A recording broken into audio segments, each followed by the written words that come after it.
હવે જોઈએ કેટલાક મહત્વના સમાચાર સંક્ષિપ્તમાં।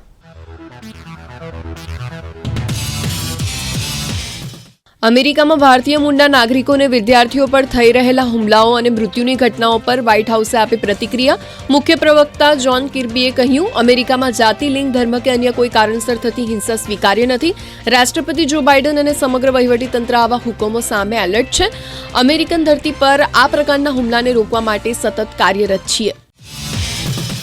ગાઝાની સૌથી મોટી હોસ્પિટલ પર હમાસના આતંકવાદીઓ હોવાની આશંકાના કારણે થયો હુમલો। ઇઝરાયેલી દળોએ દાવો કર્યો કે ખાન યુનિસની આ હોસ્પિટલમાં હમાસના આતંકવાદીઓ આશરો લઈ રહ્યા હોવાની નક્કર માહિતી મળ્યા બાદ આ કાર્યવાહી કરવામાં આવી। તો હમાસના પ્રવક્તાએ ઇઝરાયેલના દાવાને ખોટા ગણાવી કહ્યું, ઇઝરાયેલે હોસ્પિટલમાં આશ્રય લઈ રહેલા મેડિકલ સ્ટાફના પરિવારમાંથી લગભગ 2000 લોકોને બળપૂર્વક બહાર કાઢ્યા।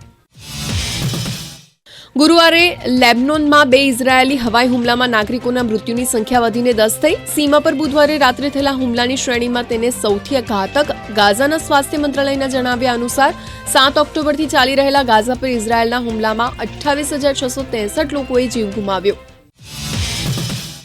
બ્રિટનની યુનિવર્સિટીમાં ભારતીય વિદ્યાર્થીઓના પ્રમાણમાં 4% ઘટાડો। યુનિવર્સિટી અને કોલેજ એડમિનિસ્ટ્રેશન સર્વિસના આંકડા અનુસાર અરજીઓ 4% ઘટીને 8,770 થઈ। ઉલ્લેખનીય છે કે બ્રિટનના ગૃહ વિભાગે અભ્યાસ પછી અપાતા વર્ક વિઝાની સમીક્ષા કરવા માટે સ્વતંત્ર માઇગ્રેશન એડવાઇઝરી કમિટીની કરી છે રચના।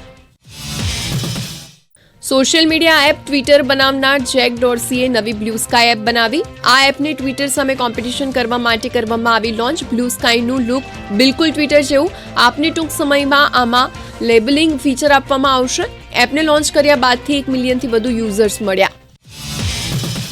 ગ્લોબલ માર્કેટથી પોઝિટિવ સંકેતો। એશિયન માર્કેટમાં 1.5% તેજી। ગિફ્ટ નિફ્ટી લગભગ 80 પોઈન્ટ વધી 22,100ની નજીક। ગઈકાલે અમેરિકાના બજાર રેકોર્ડ સ્તર પર થયા બંધ।